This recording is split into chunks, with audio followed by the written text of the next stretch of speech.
Hi and welcome to my random Ruminations. Dark Souls 3 drops tomorrow at 11 p.m. Guess who's not getting much sleep? But I decided that it was a good opportunity to talk about something which has been percolating in my mind for a while, which is Dark Souls actually as hard as they say it is? It's kind of a tough question to answer because whether a game is hard or not is very subjective, and it's very much your experience of the game that decides it for you. For example, I didn't find Ninja Gaiden on the NES all that hard, but most people who played it found it brutal. Personal experience.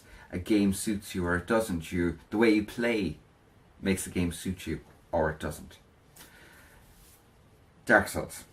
So I'm going to talk about Dark Souls 1. Dark Souls 1 is a very unusual game. And not just because of the setting, which admittedly is beautiful and intriguing. Not just because of the bosses, who vary between somewhat comical, the Gaping Maw Dragon being an example of that. It's a dragon that's all mouth. I mean, okay. Admittedly, it actually looks like a vagina from hell, but we'll leave that to one side.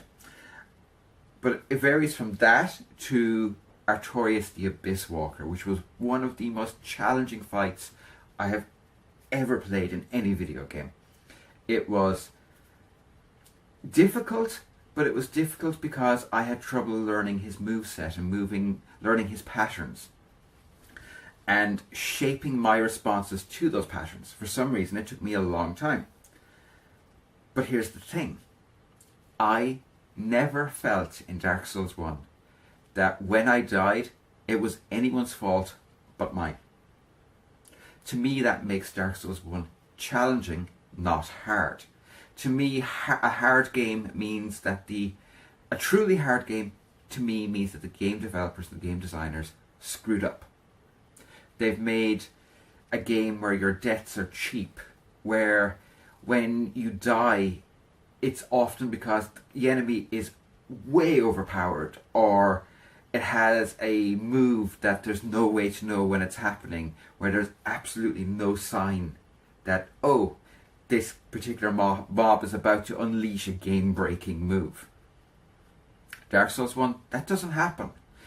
Every move, every character, every enemy has a wind-up movement before they unleash an attack. Once you learn the wind-up movement, you can adjust how you play and how you fight to account for that. That's challenging. And how I'm able to say that that's challenging is this. In my fight with Lord Gwyn, I died over and over and over because I was learning his moves. I was learning how to fight him. But when I finally beat him, from beginning to end, that run, it felt right. It felt natural. It felt flowing. It felt like I had all the time in the world to counter what he was about to do. To me, that's a challenging game. Now let's talk about Dark Souls 2, which is a different beast altogether. Dark Souls 2 is visually a beautiful game. It is just breathtaking in places. The physics just of the water flowing, I could watch that for hours, and I have watched it for quite a while because it's beautiful. Unfortunately, a lot of the rest of the game is a hot mess. Even with the Scholar of the First Sin version and all the fixes that are in that, it still feels a bit like a hot mess. And the reason I say that is this. So many of the minor enemies, the difficulty with them is not, as it was in Dark Souls 1, down to positioning, stamina well, weapon type, moveset being exactly right for the location they're in. It's far more often about, oh crap, here come a half dozen enemies, and they stomp you into the floor. Now, to me that's hard because it feels cheap.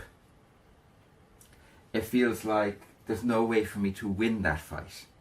That, the only thing I can do is trigger it and run away and hope that they string out enough that I can actually, pull one out of its area of patrol and make the game glitch out.